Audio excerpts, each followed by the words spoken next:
Découvrez des destinations de rêve et vivez la passion des voyages avec CAA Québec.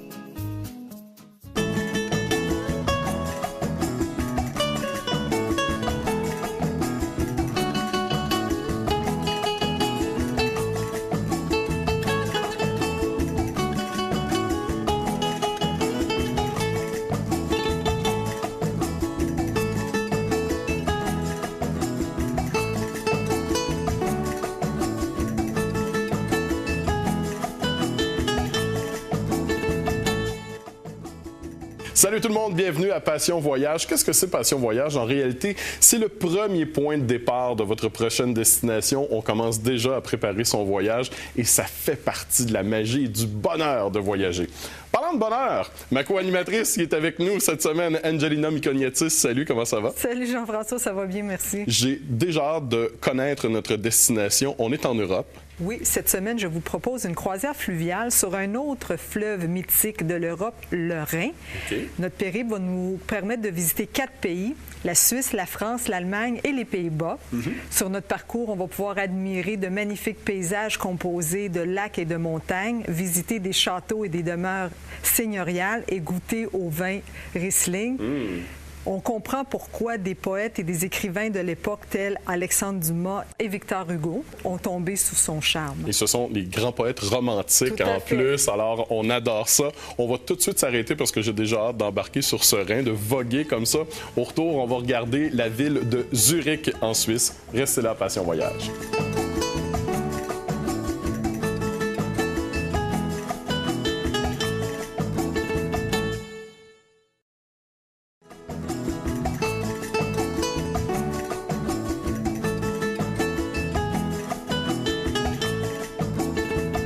Nous sommes de retour à Passion Voyage avec une croisière sur le Rhin comme destination cette semaine. Et Angelina, on va débuter les 4 premières nuits de notre périple dans la partie allemande de la Suisse. Oui, les 2 premières nuits se passent donc à Zurich. C'est la métropole et le centre financier de la Suisse.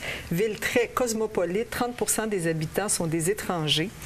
Une des villes les plus dispendieuses au niveau du coût de la vie. Dans les années 90, petite anecdote, j'ai déjà payé 12 $ une canette de boisson gazeuse. Ah oui? Oui. Bon. Et c'était dans les années 90. Par contre, elle est classée 2e sur 221 villes dans le monde pour sa qualité de vie. Donc, hein, on en a pour notre argent, finalement. Voilà. 78 de la population parle allemand, suivi de l'italien et du français. Fait intéressant, Zurich était le berceau du protestantisme au milieu du 19e siècle. Aujourd'hui, par contre, on compte 34 de catholiques et seulement 32 de protestants. On va visiter, tant qu'à être à Zurich, plusieurs monuments, plusieurs belles bâtisses. Oui, l'hôtel de ville, le Liman et le pont Mühlestag. Bahnhofstrasse, artère la plus célèbre avec des boutiques haute couture, cafés et restaurants et hôtels de luxe. 3 églises qui valent la peine d'être vues. Grossmünster ou encore la grande cathédrale avec ses tours jumelles qui sont l'emblème de la ville. Elle est de style gothique datant du 11e siècle, construite sur les ruines d'une église fondée par Charlemagne. À l'intérieur, on retrouve un incroyable escalier en spirale qui permet d'accéder en haut d'une des tours. Évidemment, on doit y aller parce que ça nous offre une vue panoramique de la ville. Il y a également l'église Saint-Pierre qui est très belle à visiter. Oui, une des plus anciennes ou la plus ancienne de la ville. Sa tour impressionnante abrite la plus grande horloge de l'Europe faisant un diamètre de 8,7 mètres. Jean-François, c'est plus grand encore que Big Ben. On va aussi visiter Frau Monster. Oui. C'est pas une boisson énergisante, ça, là. Okay.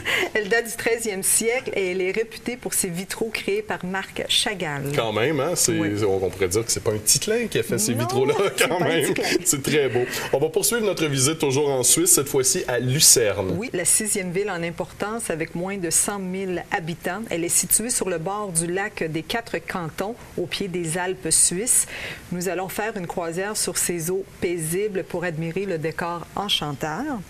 Lucerne est un véritable joyau de l'époque médiévale avec ses rues pavées et ses places décorées de fontaines.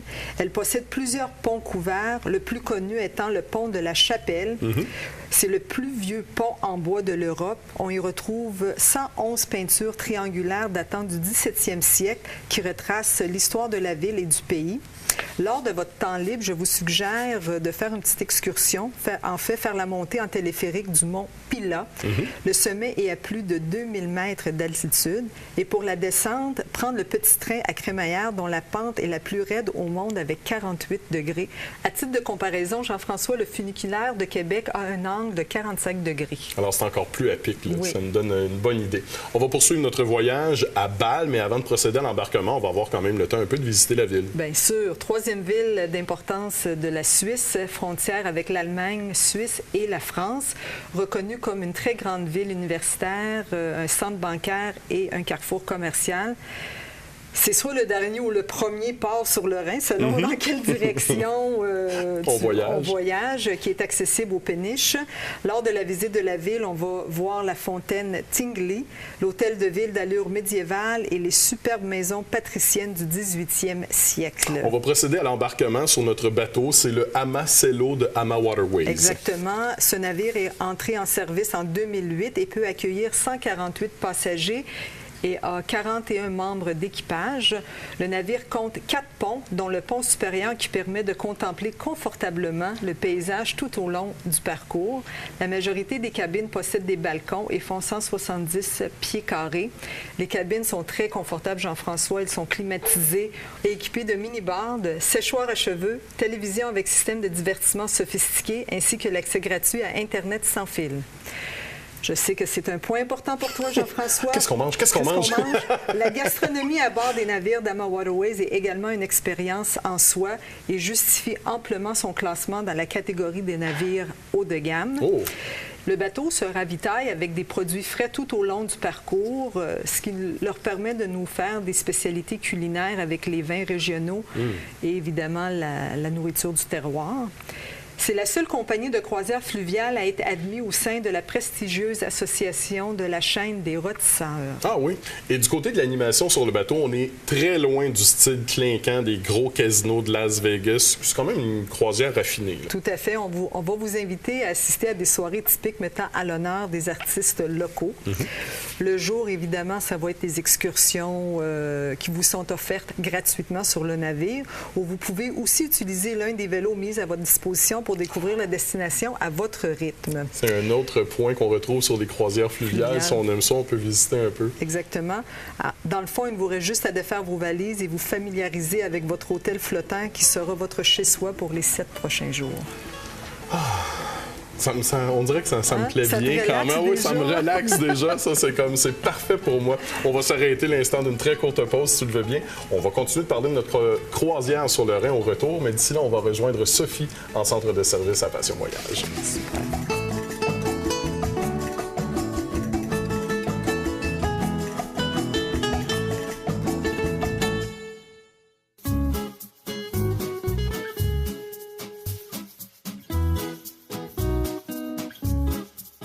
Votre croisière sur le Rhin vous amènera dans des pays qui font partie de l'espace Schengen.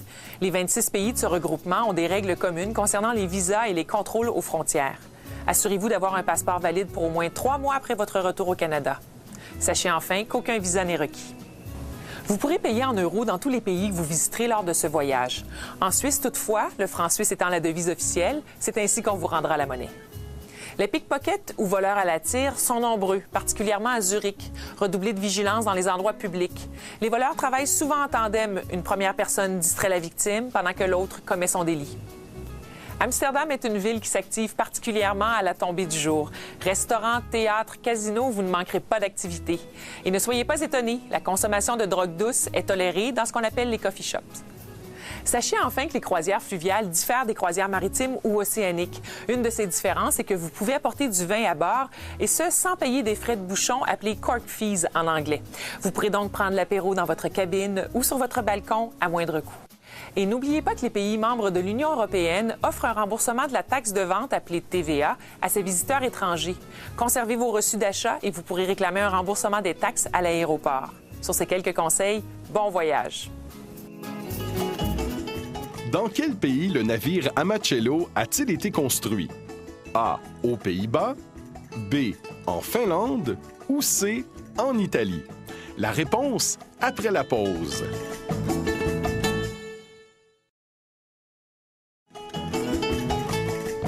La réponse est A.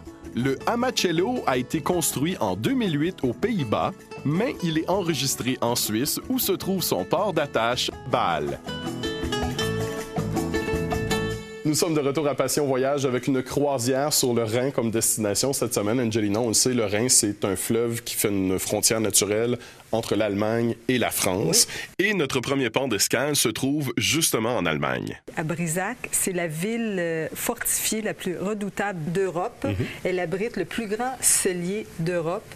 À ne pas manquer, la collégiale romaine Saint-Étienne avec un retable en bois sculpté datant du 16e siècle. On va poursuivre notre voyage, cette fois-ci à Fribourg, en Brie-Gaux. Oui, situé au pied du massif de la Forêt-Noire. Énerve-toi pas, Jean-François, on parle de la montagne et non pas du gâteau au chocolat. Déçu que je suis. Cette ville a subi plusieurs bombardements lors de la Deuxième Guerre mondiale, mais à chaque fois, la cathédrale Notre-Dame de Fribourg, emblème de la ville, a été épargnée. On va visiter l'Augustinerplatz, ou la place de la cathédrale, qui est construite en grès rouge. C'est un endroit qui est très animé et entouré de maisons typiques, telles la maison des marchands, qui à elle-même mérite un arrêt photo. Alors, toujours sur notre hôtel flottant, on va continuer de naviguer vers la ville de Strasbourg. En réalité, c'est la capitale de l'Alsace. Oui, ville frontière avec l'Allemagne, centre-ville qui est entièrement classé patrimoine mondial de l'humanité par l'UNESCO. Ville étudiante, son université a accueilli entre ses murs pas moins de 18 prix Nobel. Donc, des profs pas pires, quand même. Oui, il faut croire. Cette ville héberge le siège du Parlement européen. Les incontournables de la ville de Strasbourg, la cathédrale Notre-Dame avec sa célèbre horloge astronomique, chef-d'œuvre artistique et d'ingénierie. C'est la deuxième plus haute cathédrale de France après celle de Rouen. Il faut aussi prendre le temps de se balader dans le quartier historique de la Petite-France. On va voir la rue des Dentelles ou la rue du Bain aux Plantes pour admirer les maisons de colombage typiques de l'architecture allemande du 16e et 17e siècle. Faut pas se tromper, on est toujours en France, mais on est tellement inspiré par l'Allemagne dans ce secteur-là que l'une des spécialités régionales, c'est la choucroute. Tout à fait. Il faut goûter à ça. Il faut goûter et... Évidemment, il faut accompagner le tout soit d'une bonne bière ou encore un des grands crus d'Alsace. Oui, il y en a beaucoup, hein? Les Pinot Gris, les Riesling, on va pouvoir goûter à ça rendu là-bas. Tout à fait. Prochaine escale, ce sera dans la commune de Spire. Oui, considérée comme l'une des plus vieilles villes d'Allemagne, sa cathédrale est l'un des monuments majeurs du Saint-Empire romain. Pendant près de 300 ans, c'était le lieu de sépulture des empereurs allemands. Évidemment, elle est inscrite sur la liste du patrimoine mondial de l'UNESCO. Nous allons quitter la ville de Spire. Question d'aller faire une excursion à Heidelberg. Oui, haut lieu de romantisme ayant influencé de nombreux poètes, aussi connu pour son université fondée en 1386, la plus ancienne d'Allemagne. C'est par funiculaire que nous allons atteindre le célèbre château d'Heidelberg, fait de pierre rouge, construit au 13e siècle pour contrôler la vallée du Neckar, affluent du Rhin. Célèbre pour ses caves à vin, Jean-François, il faut absolument voir le tonneau qui date du 18e siècle, qui a une capacité de 200 000 litres. Ça fait un gros souper, ça, quand même. Hein? Je pense qu'il y a de quoi pour arroser, effectivement, une fête. Il faut profiter de notre temps libre pour déambuler dans les rues et prendre un café sur la plus longue rue commerciale piétonnière d'Allemagne, la Hopsstrasse. Et là, ce qui est toujours génial d'une croisière, on ne se fatigue pas pour les déplacements. On va se coucher le soir, durant la nuit, on continue à voguer. Oui. Et le lendemain matin, on va se réveiller à Rudesheim. Oui, on va visiter le musée de la musique mécanique de Siegfried. On va avoir du temps libre pour explorer la Drosselgasse, une rue typique qui fait 144 mètres de long, toute de tôle, de bois et de bonne humeur, avec ses vinothèques et ses tavernes jardins. Nous ferons aussi un arrêt chez un marchand de vin pour une dégustation, évidemment.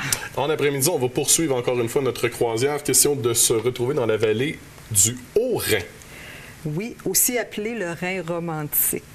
C'est la section la plus remarquable du fleuve avec ses collines et ses châteaux de contes de fées. Cette section de 65 km est inscrite au patrimoine mondial de l'UNESCO pour son intérêt géologique, historique, culturel et industriel. Nous allons passer devant le célèbre rocher de Lorelei. La légende veut qu'une jeune fille blonde, perchée sur un rocher à l'endroit le plus étroit du fleuve, envoûtait par son chant les marins passant à proximité et causait ainsi leur perte. Le rocher, tant qu'à lui, s'élève à 132 mètres et c'est bien réel. La légende, on ne le sait pas. C'est à vérifier. À vérifier. Il faudra s'y rendre finalement. C'est aussi une petite région viticole d'environ 460 hectares reconnue pour ses vins. Principal cépage, le Riesling, qui lui est originaire de l'Allemagne, même si plus souvent on l'associe à l'Alsace. Prochaine destination, prochaine ville qu'on va découvrir au fil des flots. Comme ça, en voguant, oui. La ville de Cologne. Oui, fondée par les Romains, l'une des plus anciennes villes d'Allemagne. Le monument le plus célèbre de la ville, sa cathédrale gothique. La construction s'est échelonnée sur près de 600 ans. C'était pas précis, il faut croire. Sa dimension la classe parmi les plus grandes cathédrales de l'Allemagne et du monde. C'est le site le plus visité du pays. Évidemment, elle est inscrite au patrimoine mondial de l'humanité de l'UNESCO. Et ne manquez pas de vous procurer la célèbre eau de Cologne, créée par un parfumier italien et encore fabriquée à Cologne. D'ailleurs, quand on y pense comme il faut, là, on vogue sur l'eau de Cologne quand on est là-bas. C'est bon, ouais, ça doit sentir bon. La dernière escale qu'on pourrait dire, on va aller visiter Amsterdam. Oui, nous sommes aux Pays-Bas. Nous allons passer 2 jours à Amsterdam quand nous serons une nuit à quai.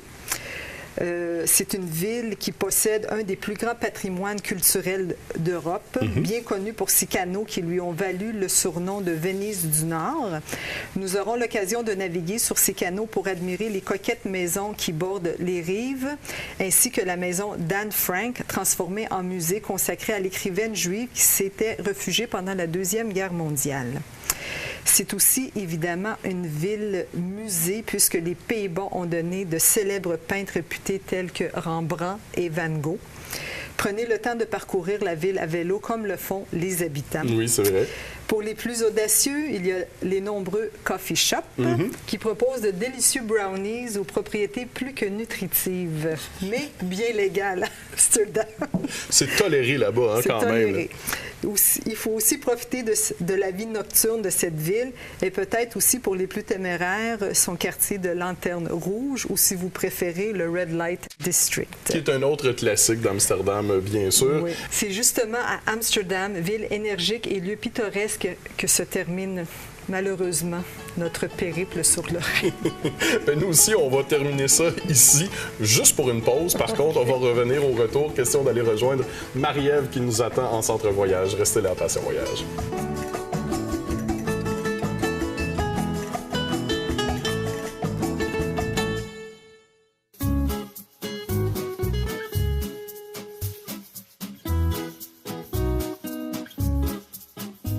D'une croisière, c'est qu'on a le loisir de visiter une nouvelle ville presque tous les jours. En prévision des escales et des excursions que vous pourriez faire, on a pensé à vous parler des sacs de jour, aussi appelés sacs d'excursion. Évidemment, vous pouvez utiliser le même sac que vous aurez choisi d'apporter dans la cabine de l'avion. Un modèle comme celui-ci est très pratique puisqu'on peut soit le porter en bandoulière ou en sac à dos. Muni de plusieurs pochettes, il est même assez grand pour y mettre votre ordinateur portable au besoin. Si vous avez une tablette, encore mieux, il vous restera davantage d'espace. Certaines personnes préféreront avoir un sac repliable. Très léger, ces sacs ne prendront pas beaucoup de place dans vos bagages, mais pourront vous dépanner en tout temps. Il existe également des valises de type 2 en 1 qui incluent un sac à dos amovible. Lorsque ce dernier est attaché à votre valise, c'est du rangement supplémentaire. Et une fois à destination, vous le détachez pour partir en excursion. Si vous le souhaitez, vous pouvez également l'installer sur la poignée de votre valise. Ce qui est important à retenir, c'est que vous devez choisir un sac confortable pour vous. Pensez que vous pourriez devoir le porter pendant plusieurs heures. Les sacs à bandoulière permettent d'avoir les mains libres et leur contenu est facilement accessible. Les sacs à dos sont également d'excellents choix. Toutefois, soyez prudent dans les foules. Une personne mal intentionnée pourrait ouvrir votre sac à votre insu. Certains sacs ont des fermetures qui s'attachent, des courroies renforcées et des tissus qui ne peuvent être entaillés.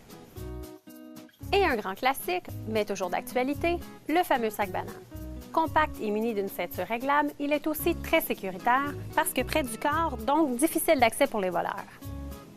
Retenez ceci, votre sac doit être assez grand pour transporter tout le nécessaire, mais assez petit pour ne pas vous encombrer. Et n'oubliez pas d'y glisser vos guides de voyage afin d'avoir toutes les informations à portée de main en tout temps. Bon voyage! Comment se nomme le quartier historique de Strasbourg? A. La Petite Alsace. B. La Petite France. Ou C. Le Petit Rhin. La réponse au retour.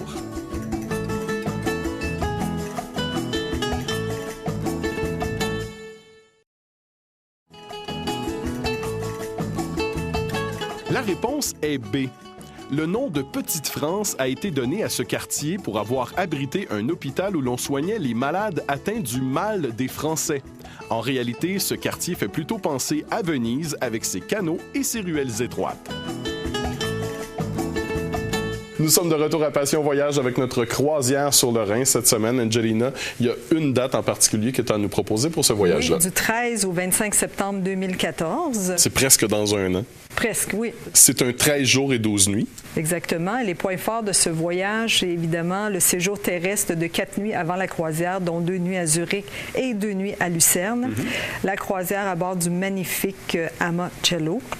Petit groupe intime, des écouteurs individuels pour les visites, vins locaux et bières locales au dîner et au souper pendant la croisière, la visite du château d'Edelberg, croisière sur les canaux d'Amsterdam et la nuit à quai à Amsterdam également. On fait un rappel également de ce qui est inclus dans ce voyage-là. Les vols Montréal-Zurich et Amsterdam-Montréal, le transport en autocar Grand Tourisme, les transferts, 7 nuits de croisière, 4 nuits d'hébergement, 4 étoiles centre-ville, la majorité des repas, évidemment, sur le navire, c'est les 3 repas, tels que mentionné auparavant, la boisson non alcoolisée et le vin et la bière lors du dîner et souper sur le navire, bouteilles d'eau dans la cabine à chaque jour, plusieurs visites, les excursions évidemment sur le navire de croisière et les activités mentionnées au programme, les services d'un guide local francophone et d'un accompagnateur CA Québec avec un minimum de participants.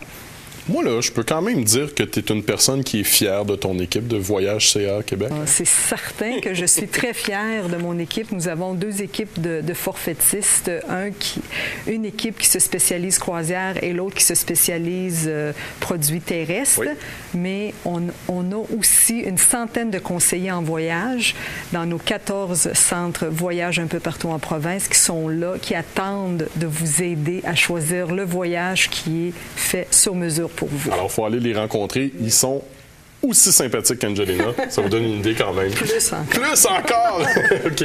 On va inviter les gens à nous écrire à passionvoyage@caquebec.com. Et on sait d'ailleurs, en lisant les gens, qu'ils aiment bien les croisières. On en a une autre à vous proposer la semaine prochaine. Oui, la semaine prochaine, on vous amène en croisière sur le magnifique Azamara Quest dans un lieu un peu moins connu. La mer Noire. Ouais, j'ai bien hâte de découvrir ça, cette région-là. Wunderbar. Dankeschön pour cette croisière sur le Rhin cette semaine, Angelina. Portez-vous bien à la maison. On se retrouve la semaine prochaine pour une autre édition de Passion Voyage. Salut! CAA Québec vous aide à dénicher votre destination de rêve. Pas besoin d'être membre pour en profiter. Voyager avec CAA Québec, ça vous avantage.